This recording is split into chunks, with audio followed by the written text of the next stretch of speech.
All right, this is Openstax U.S. History, Chapter 25, Section 2, President Hoover's Response. So last chapter, we talked about the Great Depression, which was really in the 1930s, a very bad, in fact, the worst economic period for the United States. The president at the time, President Hoover, there's a perception about Hoover that he is the do-nothing president, that he did nothing to, in fact, address the problems of the Great Depression. In fact, that is not the case. Hoover did more than really any president before him.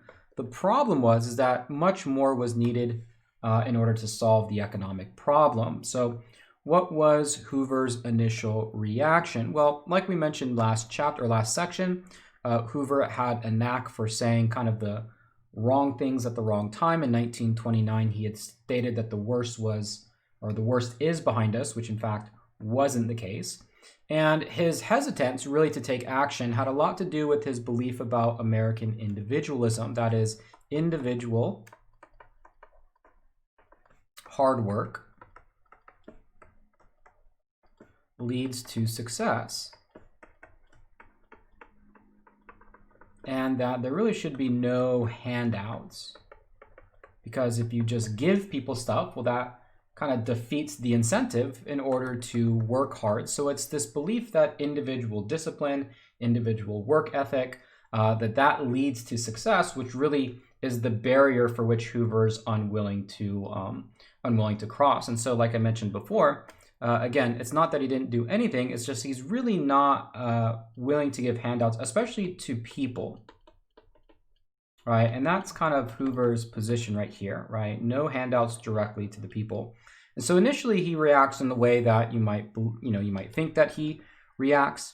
That is through volunteerism, that is asking charities. In fact, Hoover and the United States in general were very charitable in terms of helping out their neighbors, so to speak. The problem was the Depression was just so large and so tied into the structure of the economy that no sort of level of charitable or volunteerism would actually solve the problem. Hoover set up the Presidential Organization of Unemployment Relief, or POR, which provided indirect relief. So this provided aid to what we might call charities and state governments, which then in turn, at least ideally, should be going to the people, but again, not going directly to the individual state governments. Hoover then went on to pass both the Reconstruction Finance Corporation and the Emergency Relief and Construction Act, which provided, both of these together more or less provided relief for things like banks and businesses. Again, the idea is that if you provide or you prop up banks, businesses, insurance companies, some of the institutions that had failed in the Great Depression, that would eventually also trickle down and make its way to the people. Again, kind of like the POR, or the Presidential Organization of Unemployment Relief, both the RFC and the Emergency Relief Construction Act were both not enough. But still, this was more than really any other president had did before him. It's just by comparison to the president that follows him, Hoover's actions really don't look like much at all. But again, it was a precedent at the time. The public reaction to Hoover was not very good. So for example, people referred to what were homemade houses as Hooverville. So these were cities and homes of the homeless. So when people lost their jobs and were kicked out, they simply went to places like Central Park and built sort of makeshift homes. They were called Hoovervilles. Newspapers were called Hoover blankets. So, Hoover got certainly a bad reputation from the Depression. Americans turned on him pretty quickly for not being able to solve the economic problems. And things were only made worse when, you had a series of protests or civil unrest, in the midst of the worst economic depression of not of all time, but really of all time in the United States. you're going to find civil unrest. And so there are different versions and varieties of this. The Ford Hunger March was a worker strike by Ford workers, the automotive workers. I guess that's a little bit redundant, but whatever. The Ford Automobile Company, Henry Ford, who had always been a proponent of paying his workers well, was forced to lay off 66% of all workers who worked in that industry.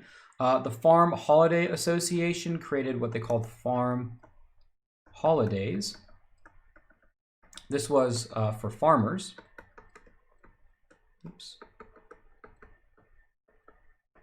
Refused to grow/sell. So farmers simply said, look, we're not going to work, we're not going to produce food unless there's something done to address the needs here.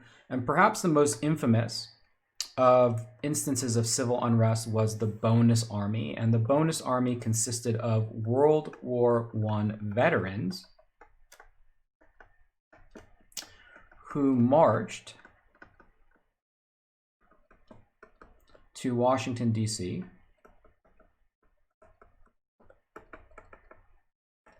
demanding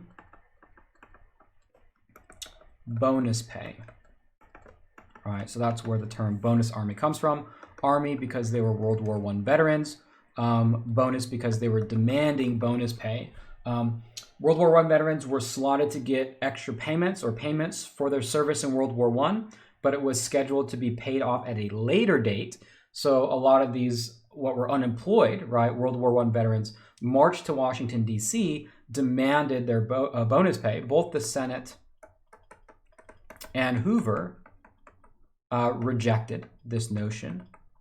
And when they rejected it, some of the Bonus Army that was stationed in Washington, D.C. that had made Hoovervilles right outside the nation's capital refused to move. And that's when the U.S. Army was called upon to disperse. And you had instances where, these makeshift towns were destroyed. And this, really led to a very, very public, or a very, very bad image of Hoover publicly.